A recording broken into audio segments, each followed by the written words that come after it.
Yra 5 sąmoningumo lygiai. Viename iš jų esi ir tu. Klausimas tik, kuriame? 1. Miegantysis.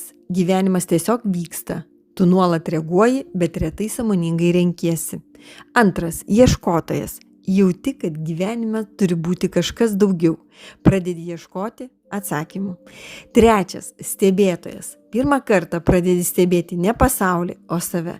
Pastebi savo mintis, emocijas ir vidinės programas. 4. Kūrėjas.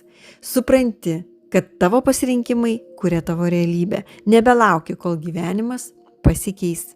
5. Budintysis. Sąmoningumas tampa ne praktika, o tavo natūrali būsena. Tu gyveni iš suvokimo, o ne iš baimės. Praeik nemokamą 15 klausimų testą, kuris per kelias minutės parodo, kuriame sąmoningumo lygyje esi tu šiandien. Spausk nuorodą profilio kepurėlėje, atlik testą, o komentaruose parašyk tik vieną skaičių nuo 1 iki 5 ir kuris tavo nuomonė esi tu čia ir dabar.